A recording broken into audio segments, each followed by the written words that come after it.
in a lifetime, you could never learn everything there is about filmmaking. You've dedicated yourself to a life of exploration and learning. Like, the smartest people I know ask the most questions. The smartest people I know are always like, I don't know what that is. I don't know what is that? Explain that to me. There's often a fear that comes with like kind of like not having the answers. Kind of, I think, just keeps going back to like, well, it's not about having the answers, it's about like sort of going further into the question sometimes.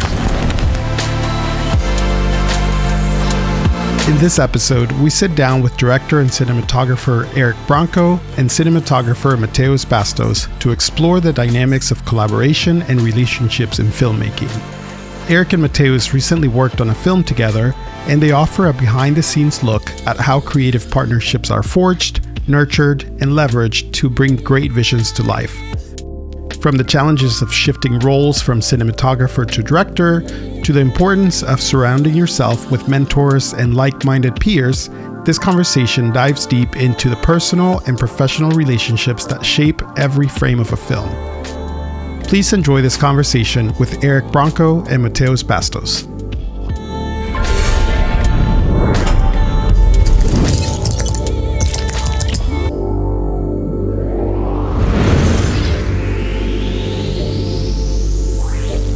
I was really curious with you guys, and part of the reason why I thought we should do this with the two of you at the same time is because you just finished a feature together. But I'm really curious about the dynamic of someone who's very acclaimed already as a cinematographer, but now you've kind of taken that hat off and passed it on to Matt in a way. First of all, how did you guys sort of decide, hey, we want to work together, we want to, Matt, you're the right guy, and then what was that like for you to sort of switch roles? And yeah, I would love to hear about that. Yeah, I don't want to speak for you, but it felt comfortable and natural. Mm-hmm. When I'm shooting a movie or a TV show, most of the work happens in prep. It's just conversations about what the intention is, and the director's going to have ideas, the DP is going to have ideas, and hopefully not hopefully, it has to, if the movie's going to be even mildly successful, but like those ideas dovetail and become, a greater thing. And once you're on set, you're shot listed, the intention behind what you're trying to do with the camera, the story you're telling visually. And so, when I'm on set, as a DP, I don't really have directors kind of telling me how to do things or approach things, because those conversations happened already. And I felt very, it was a similar dynamic when we were on set. It ends up being a lot of like, everything we kind of put on paper with the shot list. Now, how do we make it fit in this entirely different space? Or how do we make it fit in this amount of time? Or the actor did this, how do we make that? You're adapting, but yeah, it's the same thing. You kind of like, you try to make the movie as much as you can prior to getting even on set. Now, were you guys friends before doing anything together? Mm-hmm. Yeah, I don't know how we met. I think I think if I can trace it back, it was a lot of mutuals, Eric being in New York, I was in Jersey, and then meeting similar folks and knowing a lot of similar people. And we actually met, officially, it was 5 years ago this time at the 2019 ASC Awards. Yeah. And so that's where we met in person, but he had known me and recognized me, and we got to chat, and then we just sort of stayed in touch, and either whenever I was here or he was in New York, because at that point you had moved. Yeah. So, and we just kind of kept that friendship going. And I think it was kind of like a, similar friends, similar tastes, similar sensibilities, like a kindred spirit kind of thing. If we just sort of became friends, and then, prior to this movie, we actually haven't worked together.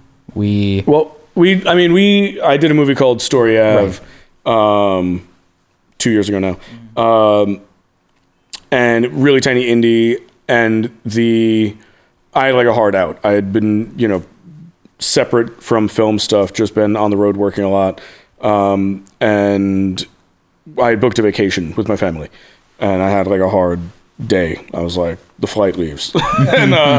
And so I talked to the director and the producers, and I was like, look, I'm down to make this movie work. I wrapped this TV show on this date, and I got to be out of New York on this date. Like, if we can make it work within this time, I'm good.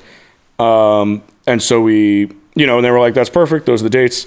And then, you know, kind of like a lot of indie film things balloon, and I think they got a little more money, and they were able to add 2 more days to the end of the schedule. And I was like, I can't do those days. And so I tapped Matt, and I was like, look, I got this thing. I don't know if you'd be into it, but, you know, I feel like we have similar styles. I think you'd be a good match to hop in and, you know, and wrap out this movie. Yeah. And so I was sitting on a boat in Iceland, like watching puffins with my daughter, like watching dailies. And I was like, pretty good. Okay, good.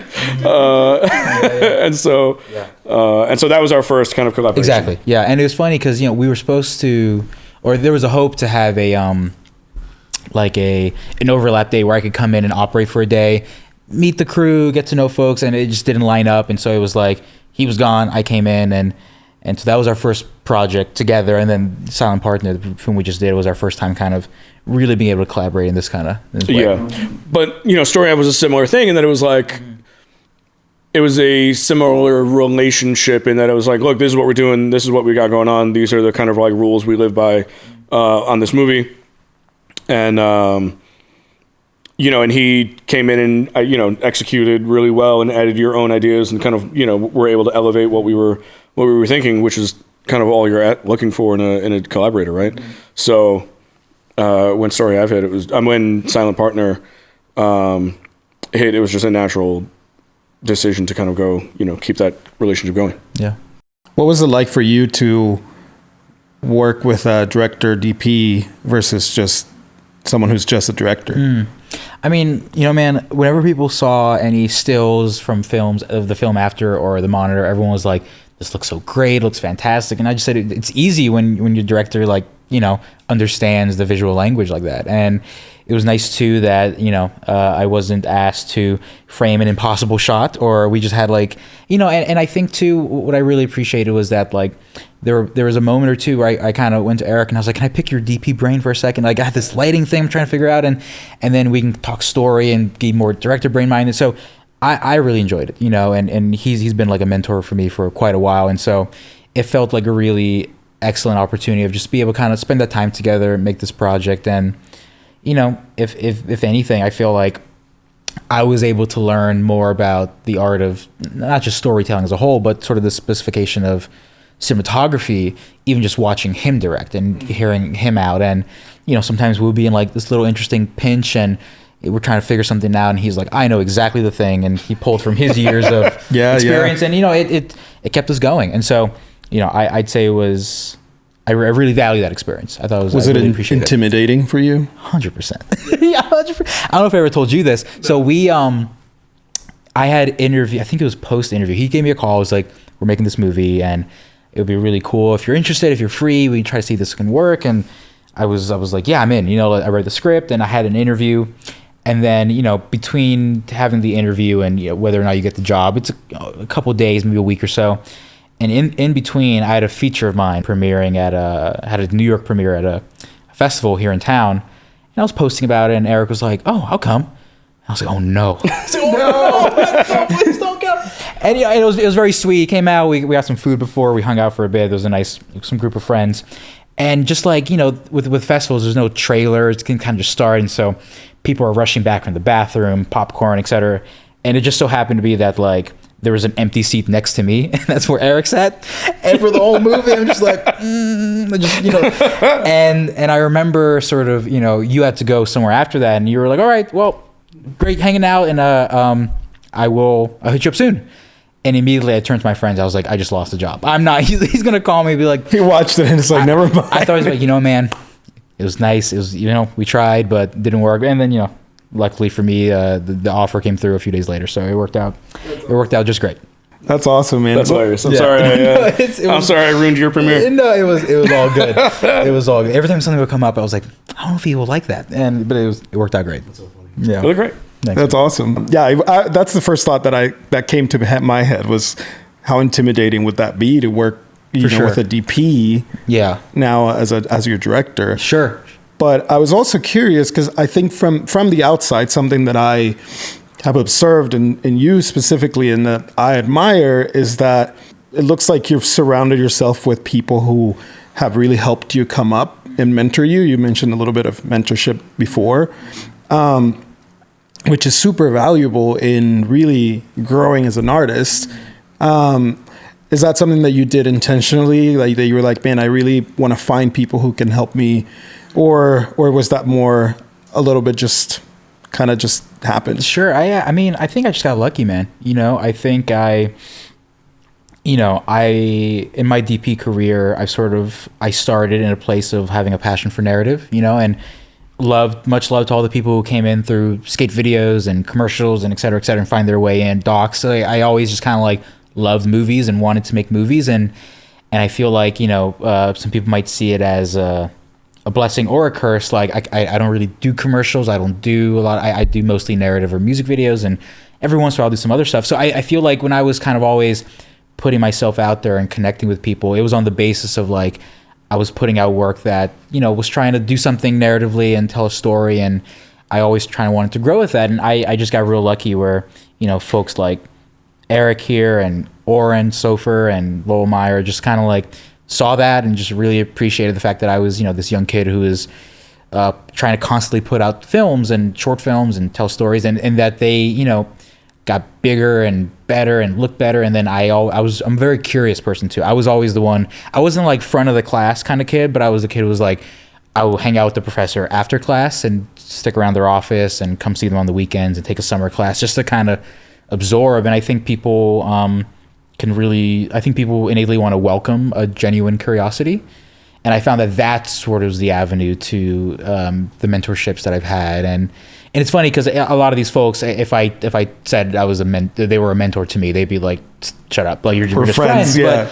But I've always been lucky enough to have folks that I can call, and I've called Branco many times over questions about this or a feature that came up, or same with Oren and Lowell and many other people, Lauren Gonkalves and Natalie Kingston, and people that I've been very fortunate enough to kind of just like fall on their eye line, and they recognized me and sort of gave me the space to kind of like spend time with them, and that's something I'm very, very thankful for. And so strategic, I don't know, I think just it's sort of innate, and then people appreciate that, I hope. Yeah, I mean, I feel like that's one of those things where you just you just do good work and try not to be an asshole, and DPs don't often, I don't think, get a chance to speak about our work very often. So when someone has a curiosity, and when someone says, "Hey, I noticed this thing you did," very often you're like, "Oh shit, no one's noticed that. Like, let's talk about this for the next 2 hours."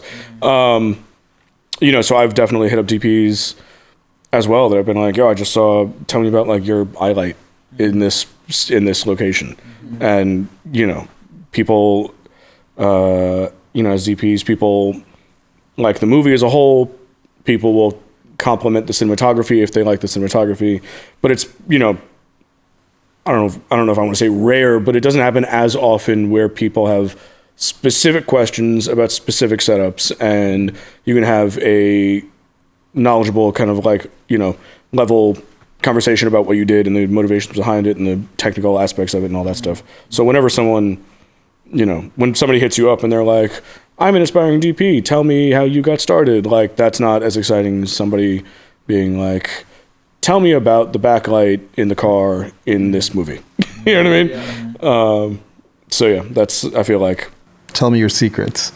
But they're not like, they're not secrets. It's just like, this looked better than a lot, or, not better or worse, but I responded to this more than I respond to, a lot of other things. Can you help me? I think it might be because of this, but can you help me explain why this looks different than maybe other things have? Like your philosophy, why did you make this choices?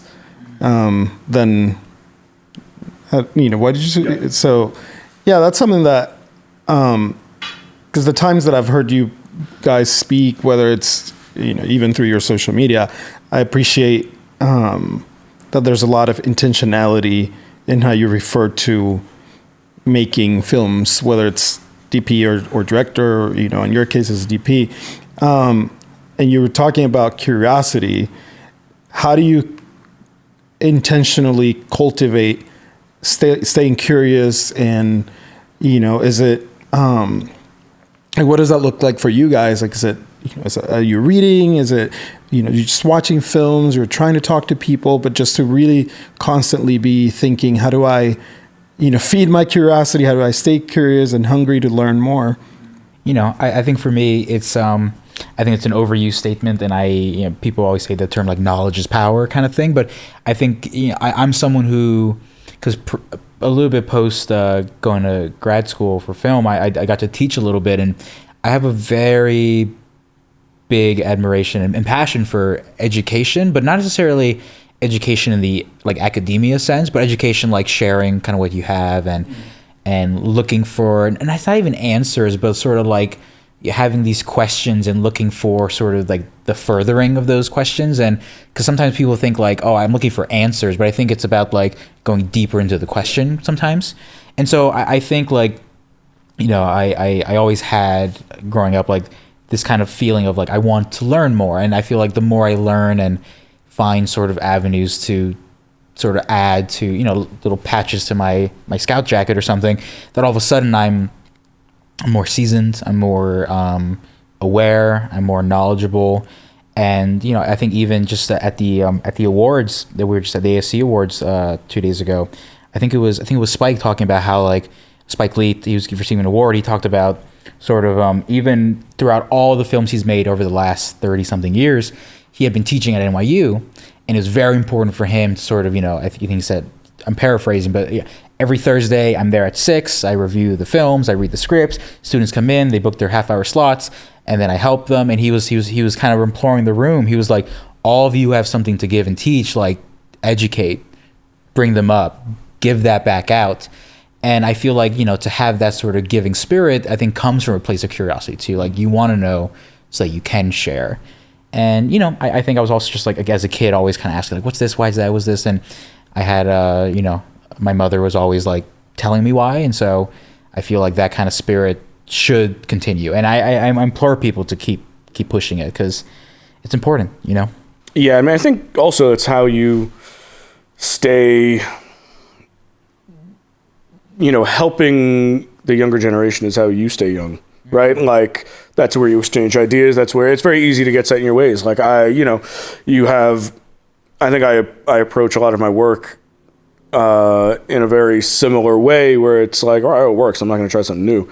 And nor, as DPs, you're kind of like the shark of your little ocean. You don't oftentimes work with other DPs on set. You will like on a show, but you're not like exchanging lighting setups. You're talking, it's really all about intentionality and kind of how to maintain a look rather than specific tricks or tools or whatever. And so, this kind of very like loose mentorship and friendship with people kind of older than you and younger than you in different stages of their careers is, I think, a way to keep you always fresh and challenging your own ideas and challenging, your first, sometimes your first idea is the best idea, but oftentimes, it helps to step back and be like, well, I was just talking to Bastos about this. Let me try that. I guess sometimes especially when you're coming up and you're learning and you want to get better, we tend to focus on like the technical aspects of things, and how do I do this and how do I do that? But for you guys, what are some of the things that have really helped you, whether it's interpersonal skills, leadership, communication, like what are the things that you feel like have helped you, stand out and progress in your career? Leadership is an essential skill. If you want to do good work and have the same crew come back for the next one. Yeah, I mean, I think personally, I like to think that I lead from the front and I lead by example, and I'm not going to ask anyone to do anything that I would not do for them. I've worked with a lot of first-time directors, and I think a lot of first-time directors are not, they are not great leaders, because I think you can only become an effective leader through experience and through trial and error and through not being a good leader for a while. So I've had directors doing things like, taking naps in the corner while the crew is working an overnight because, they're tired, and it's like, yeah, well, everyone's tired, so it's like that kind of thing. You're going to lose a crew immediately. I've had directors, get brought like a coffee or a snack when there's no coffee or snacks for the crew. And it's like, that's the kind of thing that's going to, you're going to start to lose people that way. And it's just, I think doing good work, putting yourself, at the same level as the crew, not above, not below. And I mean that as a director or a DP. Do you know what I mean? It's not one or the other.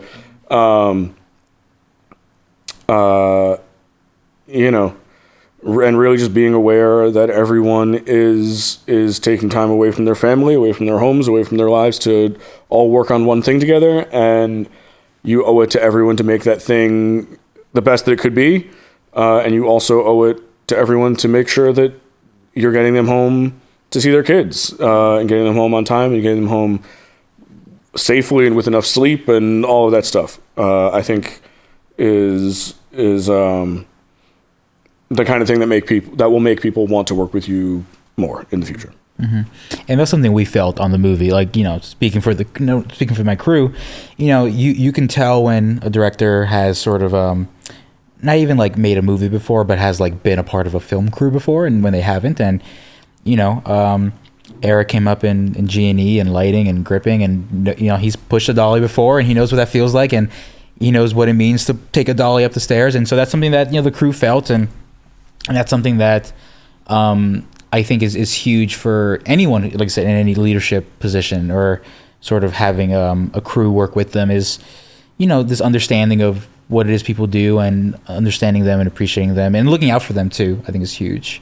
I kind of forget exactly what the question was, but I think you're talking about this idea of like qualities that kind of like leapt us forward. And I think, the one that I really appreciate having is, it's funny because I feel like I'm not like a very patient person in real life. I'm always like, I want something kind of like immediate, but when I'm on set, I can be very patient about what's happening, and I try to keep a level-headedness, because sometimes a film set can be chaotic. Yeah, chickens running around with their heads off, and so when everything's going wrong and everyone's freaking out, I find it like my natural instinct to be the sort of like I'm level, I'm calm, and I don't really want to freak out, because I don't like freaking out. I don't like being stressed, so I'd rather sort of tackle it with as much grace as possible. And sometimes you get a little, or if I am stressed, it's all in here. I'm because we've all we've all been yelled at before, and it never feels good, and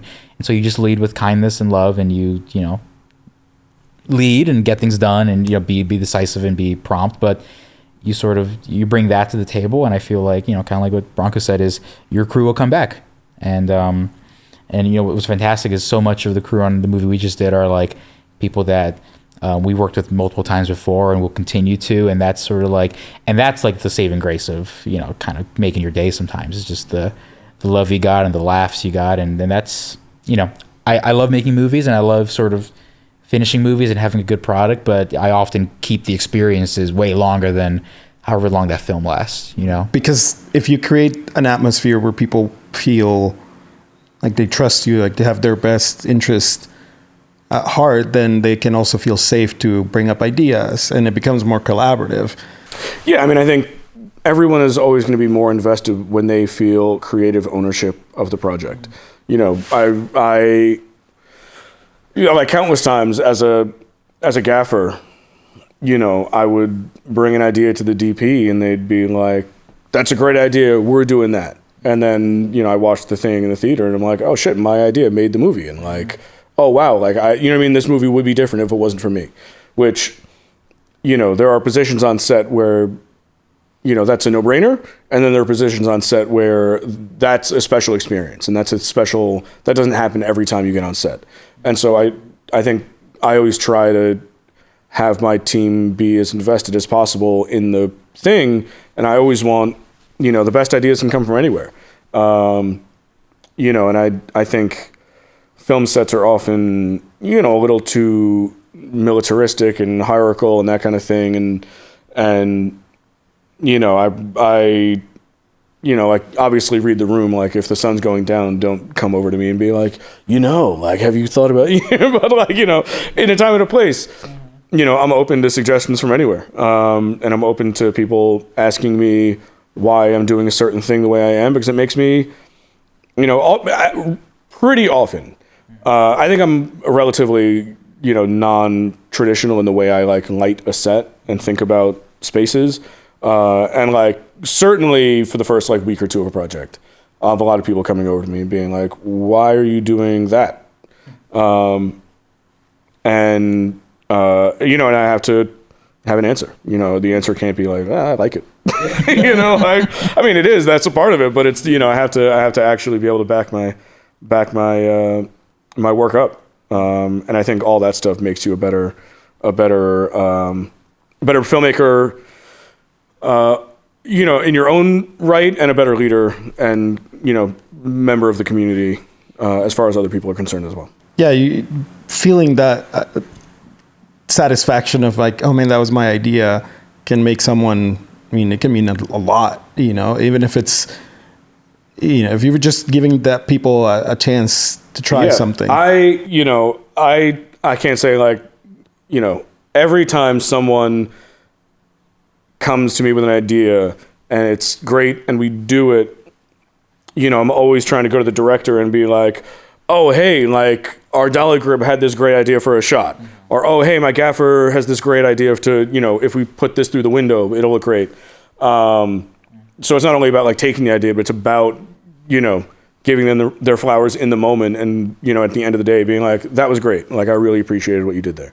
Early on in my career, I think maybe I was a best boy grip, and I would suggest solutions and throw things at the key grip.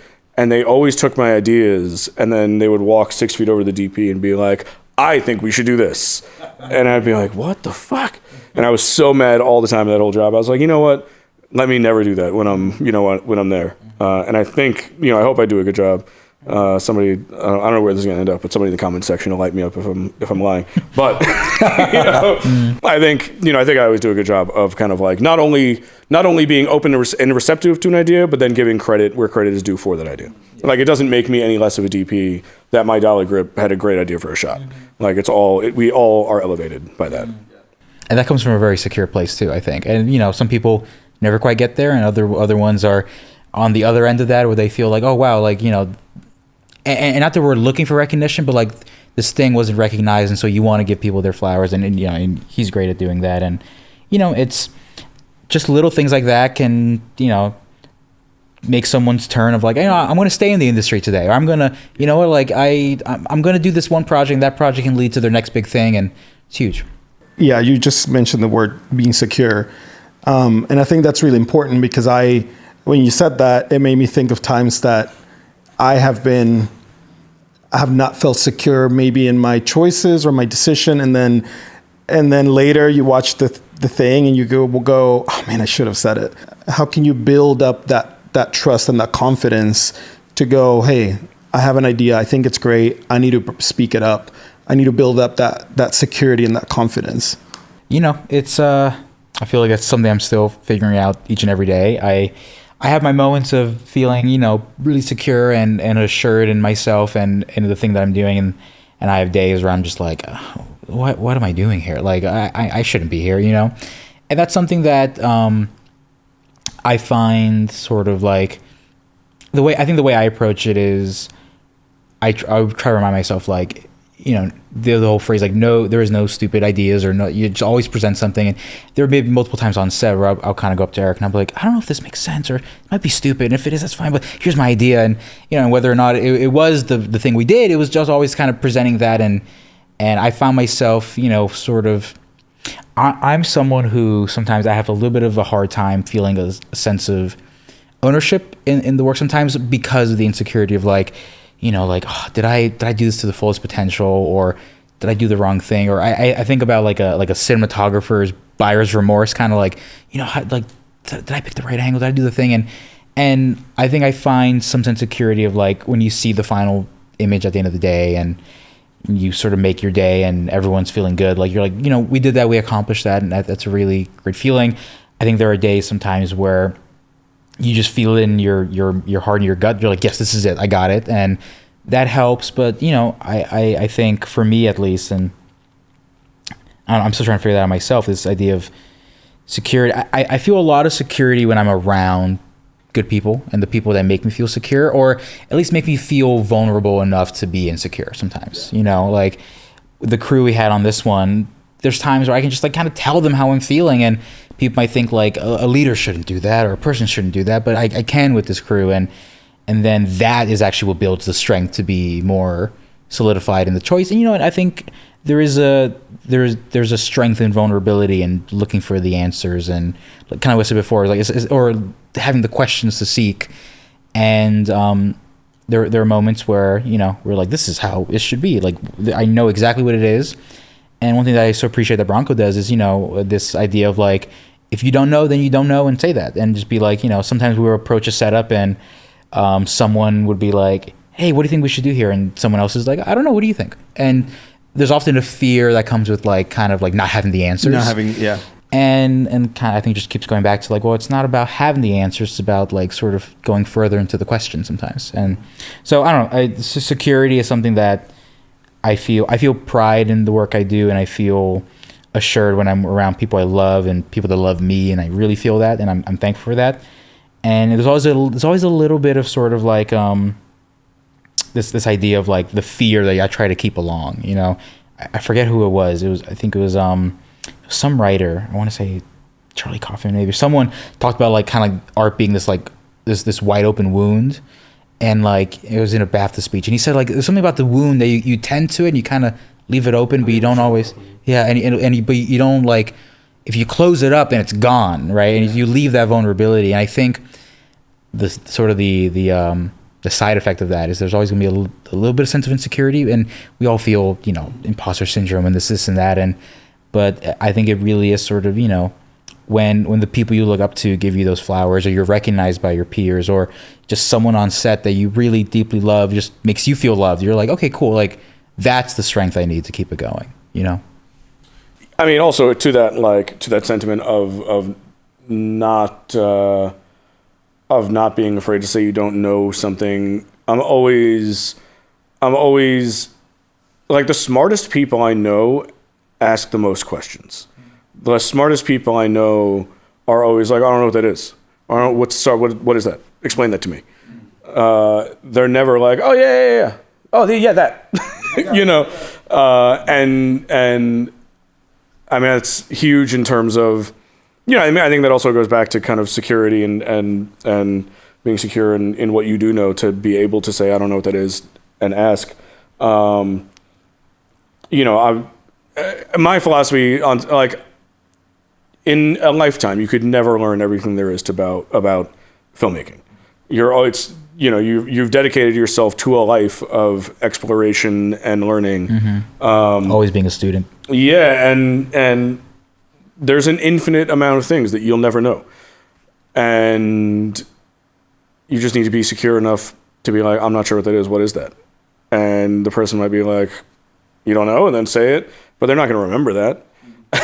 You know, but like anytime I've ever encountered a scenario on set where someone pretends they know something, everyone A, knows they don't know it immediately, and B, like, it takes us so much longer to get to get past that than it would have if they were just like, oh, I don't know what that is. What is that? Okay, cool, thanks. And then they go. Like, the best directors I've ever worked with, when I say something or explain something about cinematography, they're like, I'm not sure what that is. Show me the difference. And you do, and then they're like, great, got it. I like this, or this is what I respond to. Rather than being like, oh, I think maybe, you know, I can't think of an example right now off the cuff, but, you know, and that's kind of, you know, I think I have very little patience on set when people are like, this might be a stupid idea, but, and I'm like, just say the fucking, like, I don't, you know what I mean? Like, we don't need to, like, we have that much time. Just get to the point. Or like on set, like, I'm like, what's the question behind the question? Like, people will come up to you and you're like, you know, how do you feel about the amount of chairs in here? Yeah. And you're like, I don't know. And they're like, and it takes 3 back and forths for them to be like, well, all the chairs didn't arrive from the prep, or you know what I mean? Like, just say that, just start with that. Yeah. Hey, the truck's running late. We only have 7 chairs. Cool, I'll make it work. So I think the more secure people are in themselves, the smoother a set runs, and I think the better like relationships. The more the glue will stick between people. Because I think there is a trust in saying, I don't know, I'm not sure. That said, one of my favorite film jokes is, how many first-time directors does it take to change a light bulb? Yeah. I don't know. What do you think? Too many. Well, Matt's not allowed to say. There's a lot of jokes on this set. It was so much fun. Oh man. Yeah, and I think what you were saying is important to lean. Sometimes you just have to lean into your weaknesses. Like, maybe I'm not the most secure person by nature. Maybe I have insecurities, but yeah, but I wouldn't even call them weaknesses. Do you know what I mean? Like, that's what I'm getting at. I'm not saying it's not a weakness. It's just you don't know that thing. Like, right, yeah. My daughter doesn't know physics. Like, that doesn't. You know what I mean? Like, it's okay. Yeah, it's fine. Someone else will know the answer, and let's get to it together. We're all trying to make the same thing. We're all trying to have a good time doing it. We're all trying to make a great film that hopefully resonates with people. Let's just get to it. Let's get out of our own way. Filmmaking is hard. Like, don't make it harder by by like hiding behind insecurities or that kind of thing. Just let's just keep moving. Yeah, and that's where sort of like the visibility thing comes in. When you give people their flowers, when you see them, when you give them their props, when like that kind of thing makes people feel safe. So then things start flowing, and it's not at all a shocker when you're like, you pass week 1 and you're a well-oiled machine and everyone's flowing, and you're like, oh great, this is what happens when everyone's on the same page. And you kind of we've all felt movies that were made when people weren't on the same page, and it's brutal. It can be really tough. Did you guys run into any conflict or disagreements between at least in this project, and how did you handle that? I can't speak for you. I don't think that I have many disagreements on set, period, on any set. I think if you're having a disagreement on set, something went wrong like 3 weeks earlier. Yeah. Whether that's you prepped in a way where someone didn't want to say something, or someone didn't want to say, I'm not into that idea, let's explore something else. Or you didn't spend enough time to build enough trust together beforehand, where, I think, so, I don't think that disagreements are something that happened for me on set often at all. Yeah. No, and I think, one thing we talked about early on, or towards the tail end of prep, early into making the movie, is that sometimes like it takes, 2-3 days to kind of like find the texture of the movie and the feel of the movie and quality of light. You're like, oh, this light looks good on this person. And so I would never call them any disagreements. I think it was an evolution of sort of the look as we kept going. Like, we would do a setup and we'd try to be like, the way that was lit maybe wasn't quite it. Let's develop that some more. And we kind of realized, like, okay, this is sort of the units that work really well in this kind of spaces. These work well for these kind of folks. And I think like that was really what it was, kind of finding it never felt like any disagreements. It was always an evolution that came from discussing what happened and being just honest about what worked and didn't work. And, it doesn't help anyone to be like, oh, it's fine. Like, we just talk about it. And so, yeah, it felt like truly, it felt like a very just smooth way of working. And like, we have very similar sensibilities and tastes and appreciation for things. So it just felt like, by the tail end of it, it was like almost wordless. Like, oh, yep, grab the camera. Okay, I grabbed the camera this time. And I'm thinking, yeah, over here, cool, great. And it was like, and it takes a little bit of time to find that, especially on an indie where like so much of your prep can just be like, scouting and shot listing. And there, very little time for lighting tests, wardrobe tests, camera tests. You see it all for the first time then and there. And you're like, is this working or not? And you kind of have to throw out anything that's like, back and forth, like we just said. You're just kind of like, no, this does or does not work. And then if you kind of go through a thing and it didn't work, it's not about like, oh man, you're just like, okay, if that didn't work, how do we make it better for the next time?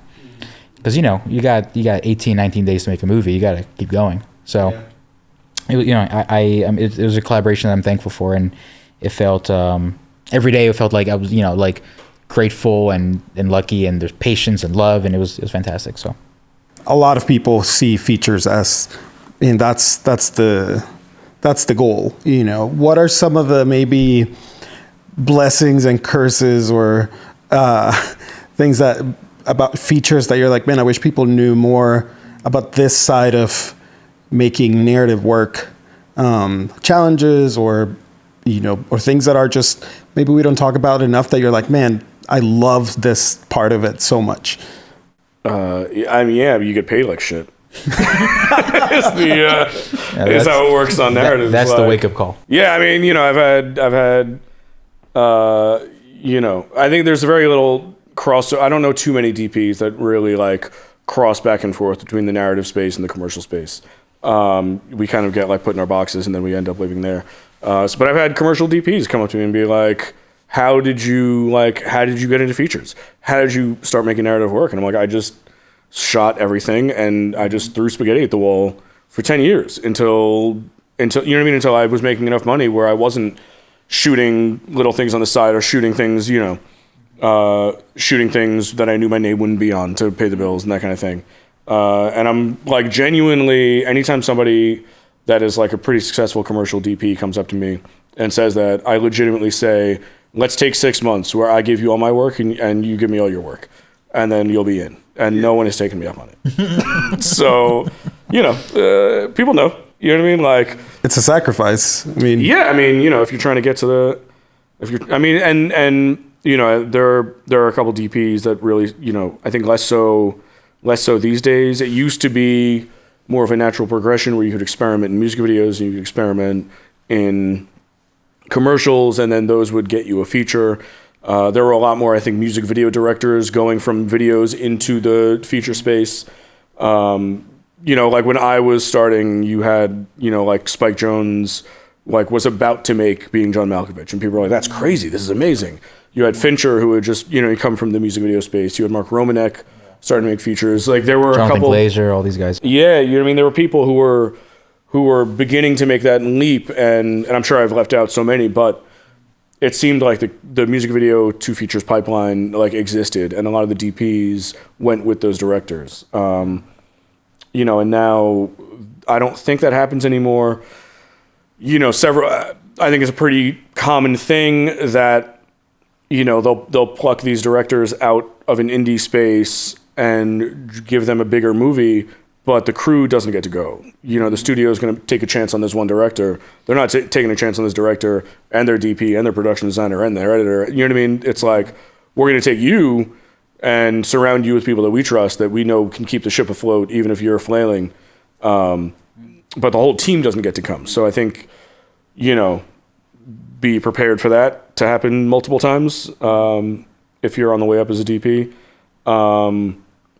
be prepared to not make a ton of money, be prepared to have, to shoot. Like I shot a ton of live concerts. I shot a ton of press junkets. You know what I mean? I shot everything that someone would write me a check to shoot. Until the scales tipped enough where I could make enough money to feed my kids doing only narrative work. So that's just kind of be prepared for all that and have a body of work. Take the time when you don't have a family, when you don't have people relying on you to shoot stuff for free on the weekends and to make mistakes and get all that stuff out of the way early, so that when people are counting on you, like in a very real, in a not like filmmaking way, when like you doing a good job or not is the difference between your kid being able to pay for your kid's school. Life is real. You know what I mean? You just need to be prepared to know that you're not going to get fired off a job. Yeah. You know what I mean? Like, when there are people depending on you. Yeah. I mean, he said so much of it. And I think one thing too, that people, there's a big like romanticizing of features. And I mean, I love features. That's why I got into this whole thing. Love films. Films is like kind of the thing. And a lot of people, I don't know. I think there's a little bit of this like kind of grass is greener thing often. People who come from fashion, commercials, music videos are like, I just need to make the feature. And meanwhile, I'm like, I'd love to shoot like, you know, a nice little Walmart commercial. That'd be nice. I'll take it. But it's, you know, but like, this is sort of the path we made for ourselves, and this is what we kind of do. But there is this like romanticizing of it. And I have a lot of folks kind of reaching out as I'm still early in my feature career. I'm, you know, being my third feature and making more and more. People are always like, how did you get in? I wanted to make a feature so bad. And like, you know, how, I have no idea. I just told them like, you just keep like focusing on the work and making good films. Like Eric said, like if you can make a situation for yourself, or if you're lucky enough to be in a situation where you can shoot this no budget, you know, $0 budget thing on the weekend, that could be the thing that really introduces you to a really fantastic, you know, producer who is now going to make their first movie, or working with cast who then like you and bring you to something else. And I think it's, all I have to say is that I think narrative features especially, takes a lot of sacrifice. I think it takes quite a bit of focus, because, you know, you're on. We started prep on our movie December 5th, and that's when I started. He was on before me, December 5th, and you're on until we wrapped February 19th. You know, and that's like picture wrap, and then there you get back in for color, and then jumping through post, and you know you're on. And so there is this kind of narrative thing of like, it has been more of a marathon, and people talk about a career being a marathon. I think that's very true, but it's a sprint in the whole marathon. Yeah, exactly. And you know, like every once in a while we get to do those little 2-3 day things. Those are great, but you're on something for 2 months, and then, you know, and that's like indie movies. You know, I know you're on shows that go on for like 6 months sometimes, right? And it's, you know, there's a lot of taking care of yourself, a lot of sacrifice that's made, but none of this is also said to like scare anybody. I think it's a thing of like, it's the reality. Yeah, it's the reality, yeah. And if you can find the balance with all that, and find your happiness and make work you're proud of, like, you know, I wouldn't trade what I'm doing to be a strictly commercial DP. I think there's a lot of things in the commercial space that I'm like, I don't quite love, which, you know, outside of the pay is great, but there's like the corporate side of things, the capitalistic sides, the ethics of it all. And I'm like, I get to have the choice to make projects that I want to make with people I want to make it with. And I like that a lot. So there's the beauty behind a lot of the, you know, difficult things, but it's all hard. Making movies and anything is difficult. I mean, also say there's, you know, I think a thing with features that I had to get over for sure in this kind of like, you know, Instagram social media world, which like I'm not saying that as a pejorative to what it is, but there's something about the people who work on commercials and music videos and short form things have so many different things to show so often. One of the hard things about working on features is the timeline between like when you wrap that movie and when somebody can see that movie.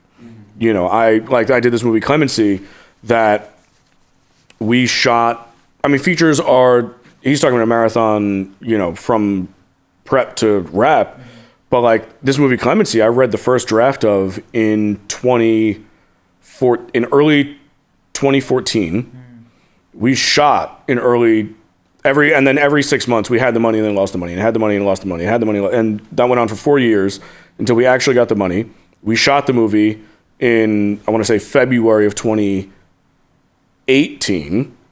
It premiered at Sundance in January of 2019, and then it came out in theaters. They wanted to wait till like winter to do an awards push for Oscar season, so it came out in December of 2019. So that's a legitimate, like, almost 6-year process between getting a script and being like, I want to shoot this, to that movie being able to be seen by people. And then it was almost a 2-year process between shooting the movie and being like, I got this thing, I'm excited, it's called Clemency. And then it's almost a year before it premieres. That's a year where you're not showing anybody frames. There's, you know what I mean? People can't see this work. It's not anywhere publicly. And then it was, you know, oftentimes a year between a Sundance premiere and a theatrical premiere. You know, so if you don't see it at Sundance and you're building buzz, you're blah, blah, blah, blah, but it's like, you know, a couple years of your life invested in one project. You know, which thankfully, like, that was the movie that changed my life. So it was all worth it. But like, it is, you know, I mean, movie to movie, you just need to be really intentional in what you choose, and because you need to be aware of how long it's going to take to get that movie from like even from sitting on set to being in front of people, it's going to be a long time. Yeah. Yeah. You really need to develop a long-term mindset in narratives more so than other type of work. Absolutely. Yeah. A lot of patience, awareness. Because thinking through, okay, what you shoot something, and like you said, it might be 3 years before anyone can even see it. How do you deal with the, because at the same time you're also growing, you know, and getting better.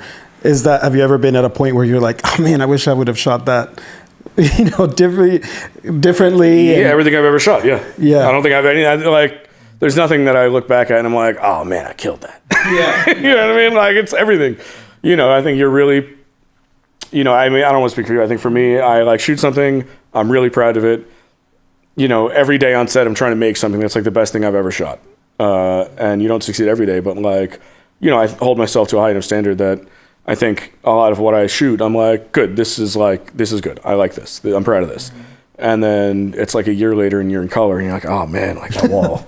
Ooh, man, I could have made that. You know what I mean? And then, the fuck was I thinking? Yeah, you see it later and you're like, oh man, I really fucked that up.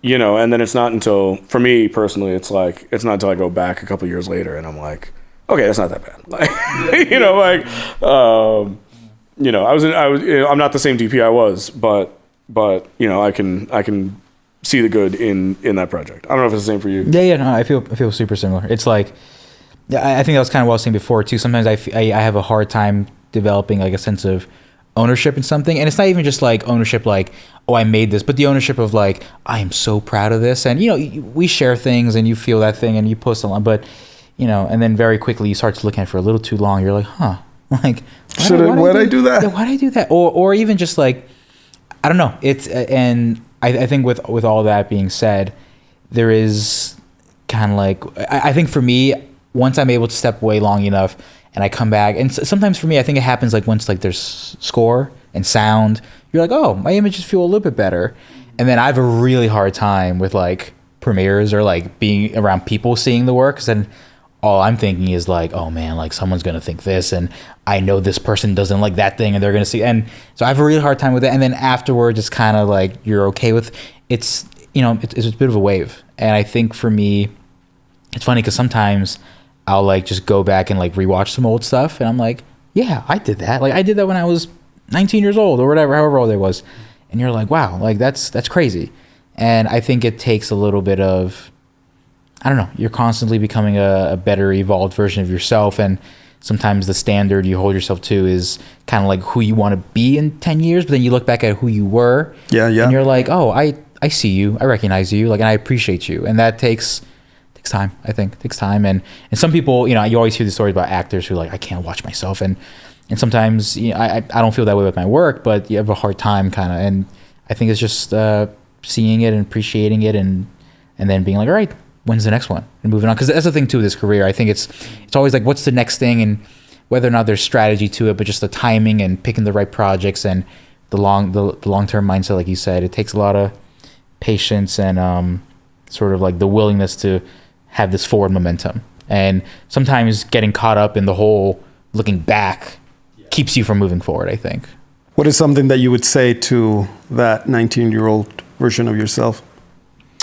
I think I'm on my days that I'm a little more, you know, grindset mentality. I used to always tell myself, do more earlier. That was kind of what I always told myself, like, oh, just get it. Because, you know, I feel like every once in a while I'm just like, oh, I wish I got started 5 years earlier. I wish I kind of came around this time. But, you know, and then you find this like sense of, you know, comfort of like, no, this is where I'm at. And I think, and it's honestly something I would tell 19-year-old me that I would tell myself now is just like, wherever you are, be there. Like, you know, I was always a daydreamer as a kid. I dreamt about, you know, whether it was like fantasy stuff and stories and movies, or I was daydreaming about like work stuff, or sometimes you think about like, oh, what's this thing going to be like in 2 months and this project. And I'm always like imagining up scenarios, and I want to be more present. And so I think that's something that when I was younger, I was always so anxious and nervous about like getting to the next thing. And now I'm kind of, I still feel that because, you know, with growth comes certain expectations, or with visibility. I still feel like I'm like a bit of a nobody, but people start to recognize you more, and there's this visibility that comes with like a self-applied pressure sometimes. I think I'm just reminding myself, like, just where I'm at, just be here and enjoy it, and always be looking ahead, but don't miss out on what's happening now. And I think I would tell younger me kind of the same, because I was so nervous about like what I should have or could have been doing, that I look back and I'm like, oh, what I was doing was really cool. I just sort of didn't, not that I didn't appreciate it, but I didn't see it as like something that I could enjoy in the moment. I think certainly I did and still deal with, well, I mean, now I'm not in charge of it, but I don't think I put out a lot of work when I was young because it wasn't up to like the standards I held myself to. And I would not do that again. I would put out like the shitty short film that I don't think worked. I would put it out there. Because somebody's going to see that and somebody's going to respond to it, you know, and you know, no one else is going to hold you to the standard that you hold yourself to. So you're just depriving yourself of the like positivity at the end of the project. You know what I mean? If you're like, it's not good enough, and you never put it out there. So that's what I would probably tell myself, that even if you hate it, somebody's going to find something worthwhile in there. Yeah, it's hard sometimes when you're, like you said, when you're learning, and if you are growing, then you look at things and you're like, I don't want to share that. My frames are not as good as Matt's and not as good as Eric's, but it's where you're at now. And it's, if you're constantly growing, then, and you mentioned that too. Yeah, if you're growing, then this is where you're at today. Like, appreciate that. Appreciate your current, this moment, you know, because in 2 years you're going to be in a different place. And growth happens when you like kind of, I mean, growth is always happening, but sometimes it can, you know, I don't know if you felt this when Clemency was kind of making its way out, things can kind of happen so quickly sometimes, and you're just like trying to keep up, and there's something about like, you know, just in the span of 3 months, things could be so different, and what would have mattered if you shared that thing 3 months ago or didn't, because now you're in this totally different place. And I think it's just about being kind of there and ready, you know, and being ready for not just change, but ready for the next phase, ready for the next project, ready for the next sort of version of you that you're sort of slowly continuing to grow. And I think that comes with sort of just like a willingness to like let it in and not hold it deep, because, you know, again, it's back to that Charlie Kaufman like wide open wound thing. It's like when you kind of hide it and want to close it up, you should be kind of doing the opposite sometimes. Have you had any speaking of the wound and the pain kind of piece, have you had any experiences in your life that were painful, personal, or anything that you feel like, man, this actually made me a better storyteller after I went through it? Yeah, I mean, it's not one thing. I think it's, you know, just living life makes you better. You know, I think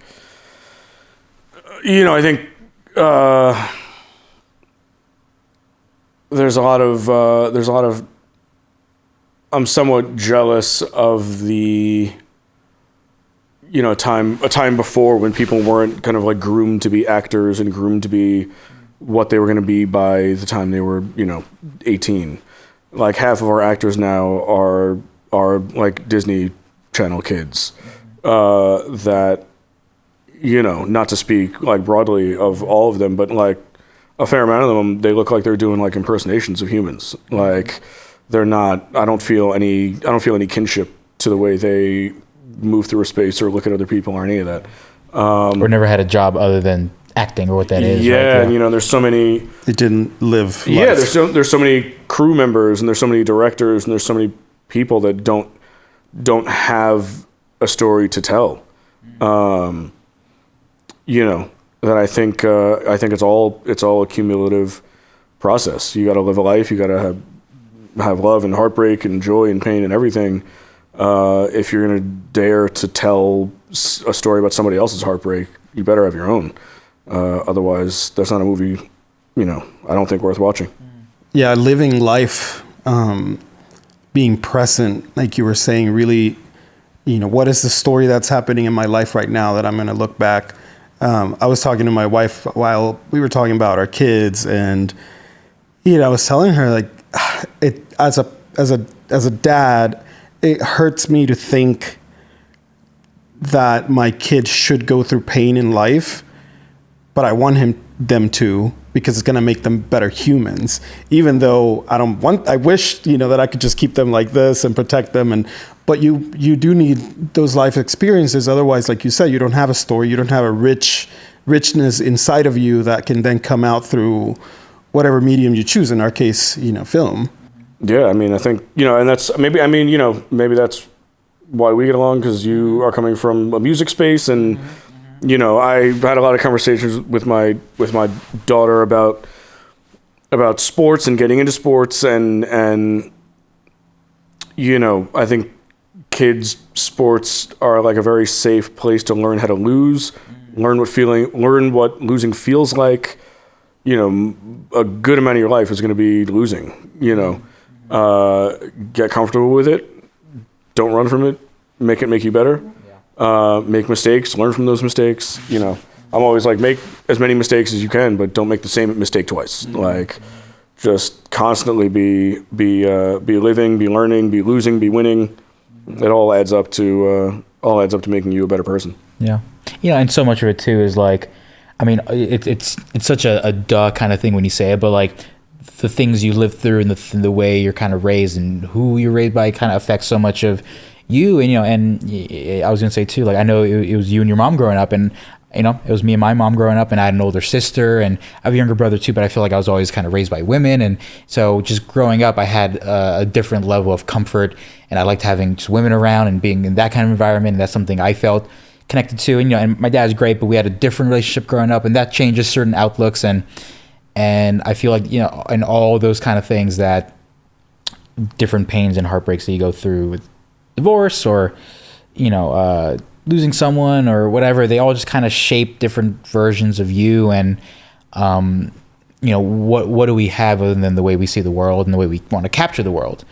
And the only way you can kind of find your voice within that is to, live and not just live passively, but live, think about it, internalize it. And then kind of what we do as artists is then like, how do I flip it on the other side, And it's those things that also, I think, give people a different sense of a critical eye when it comes to like consuming of art, right? Some people can kind of just like watch a movie and enjoy it, and that's great. Some people can kind of get sense of different like sort of political context or emotional context or historical, religious, whatever, just based off of like who they kind of are. And many people can watch the same movie different ways and get something different out of it, and that's sort of like part of where we come from, because where we come from is so much of a part of like where we're going, and there's like things that people can do to like break certain negative cycles, and that's a different thing, but where you come from is who you bring with you and what you want to keep with you and leave behind and move on, so yeah. And I think that's that also plays into I think there's a lot of there's a lot of people that see the success of others and try to model their own success off of that, and it's like, no one wants two of them.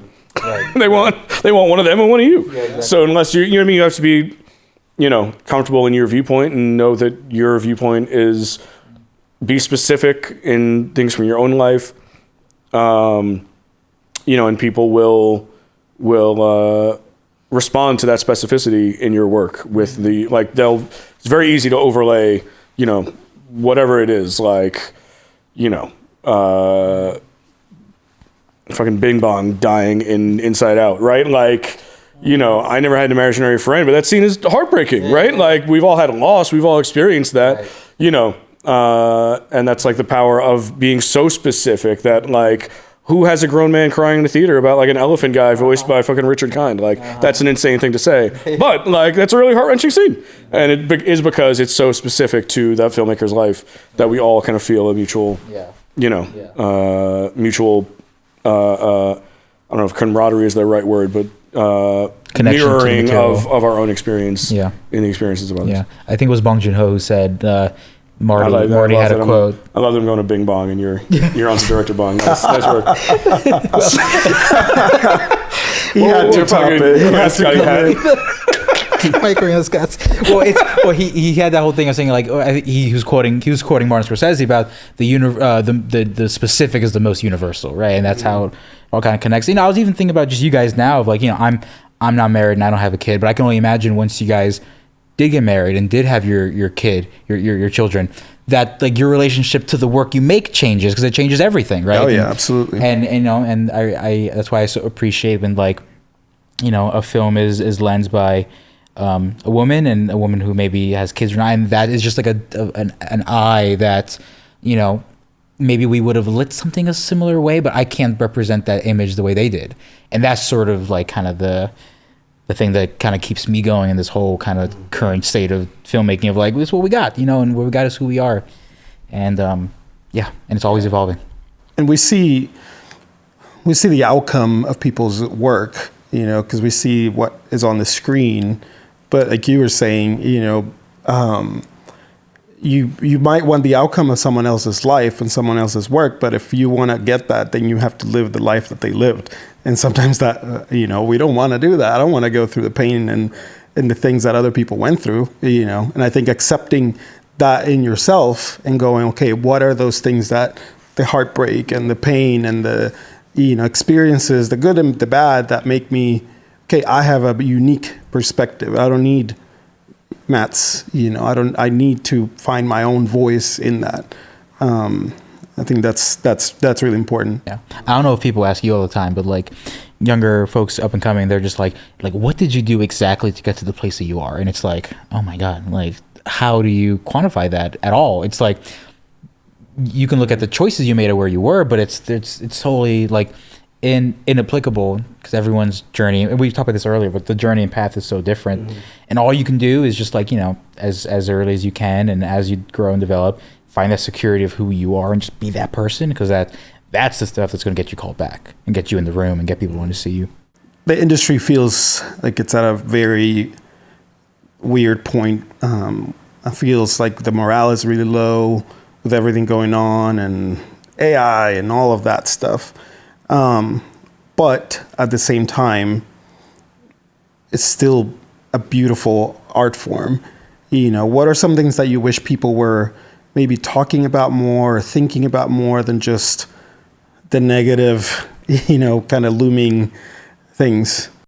I don't know. I mean, it doesn't bother me that people talk about the negative. Like, it's where we are. It's how we feel. You know what I mean? Like, you know, I feel, you know, it was the ASC Awards this weekend. And so, you know, I was at a lot of events, and I was talking to people who, you know, the best thing about the ASC Awards is it's like a Sundance type scenario where, like, all the friends you don't see all year, you get to see there. And you get to have conversations and check in and everything. And everybody's like, oh yeah, it sucks right now. And, you know, there's a comfort in being like, okay, like, it's not just me, like, let's all ride out this bad year together.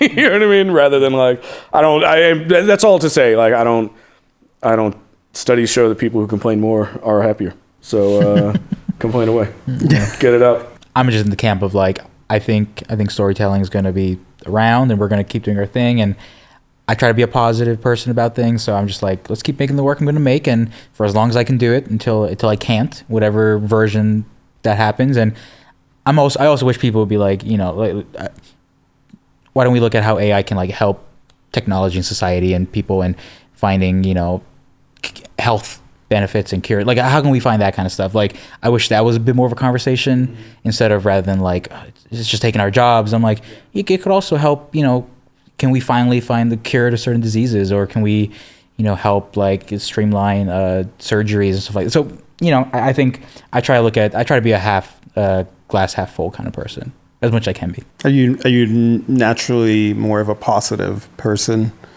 Try to be. You know, every once in a while you're just like, fuck, dude. Yeah, life sucks. Shit sucks. Yeah. But, you know, it's kind of what I said before. I love my friends, love my family, love being around the people I love, and I'm blessed, man. You know, like, when things get really hard, I just think about the fact that I'm lucky enough to have, you know, friends like Eric, and friends like, you know, my other folks I mentioned, and people that aren't even in film that care about me and look after me and think of me, and I have family, and everyone's healthy, and, you know, like, things are tough, but I'm also like, I get to make movies, and that's phenomenal, and it's hard, and it's very hard, and there are people who, you know, are certain roles in this industry that are making it a little difficult, but storytelling's been around, and I find that, you know, I always think of, like, you know, my mom immigrated, like I said, from Brazil, and never went to school, and really fought hard to make a life in America. And went through a lot of hardships and heartbreaks and, you know, losing her husband and many different things.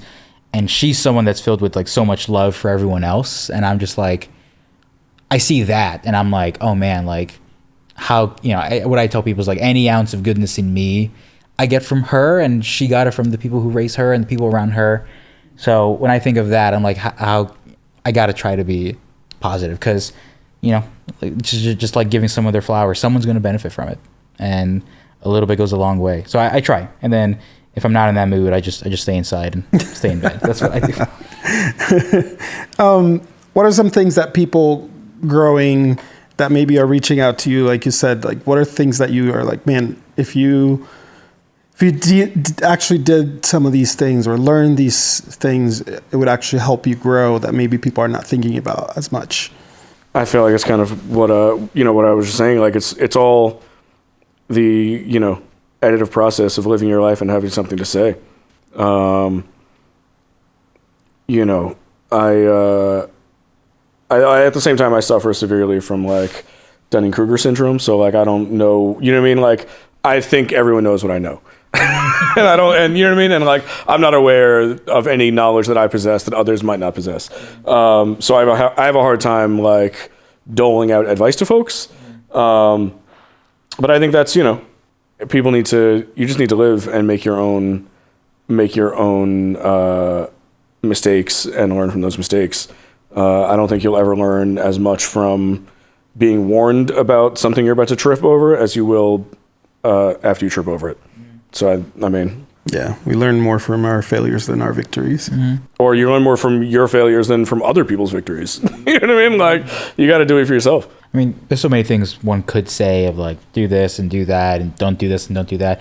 I agree with everything Branco said. And I think too, you know, one piece of advice I would give people is just like, as early as you can, find you, like, and I don't mean find yourself like in this all seeking life thing, but like this idea of like, you know, find stuff you like, and if you don't like something, you know, that's fine too. And this curation of taste, I think, is important. There are some people who are very like, you know, I'm not going to watch certain things to like protect my taste from that. And there are people who are way more like, I watch anything. If I don't like it, I don't like it. I think the sooner you know that about yourself and the things you do like and what inspires you, and this like seeking of things. You know, we're really big on photo books, and I just love looking at different photography, and you know, and there's photography that I love and photography that I think is not so exciting, but you can appreciate it all and give it its respect, but it's not for you. And that's something that, you know, I find comfort of like, I know what I like and I know what I don't like. And sometimes knowing what you don't like or knowing what not to do is the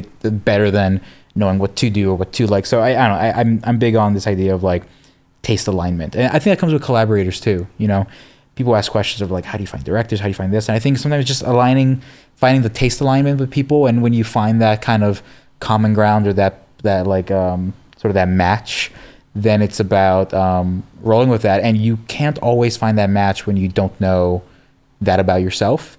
But when I was teaching, I also always told my students, I'm like, the artist's voice is an ever-changing thing. And I don't know. I guess the advice is that don't worry about advice too much. Just do your thing.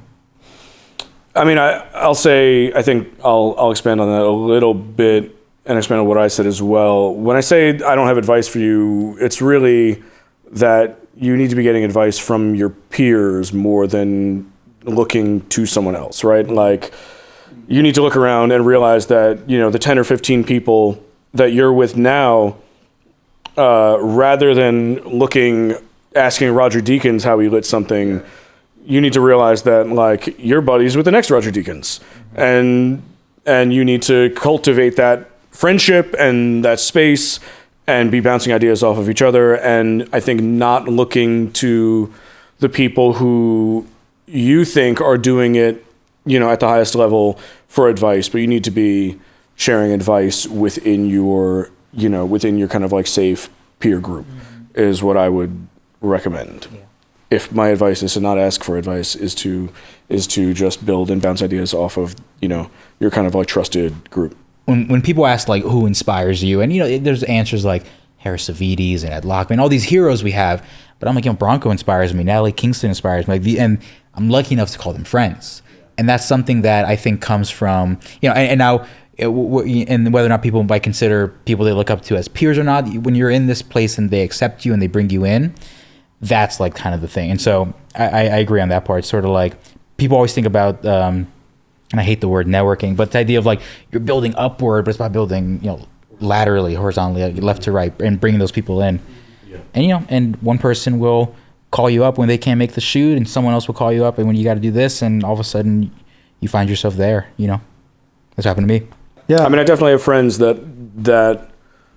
I have friends and filmmaking peers that are like, when we were shooting stuff on the weekends just for ourselves and just to be like, I got this crazy idea for a short, let's make it.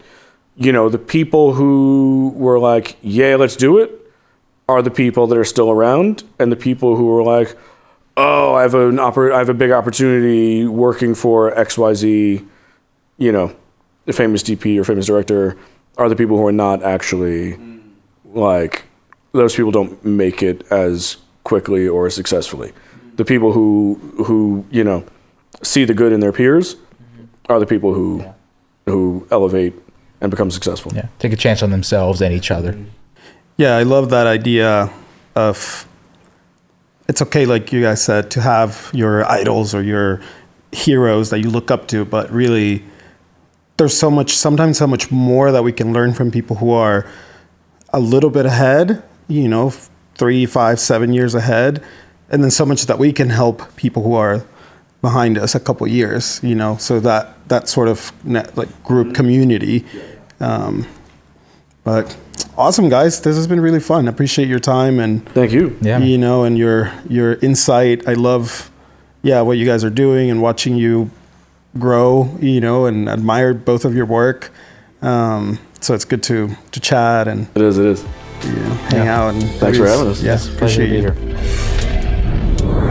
Hey, thank you so much for listening. If you enjoy this conversation, please give us a follow, subscribe, and check out larkhouse.com to find out more about the different initiatives that we are developing to build community and to help artists like you realize their full potential. See you soon.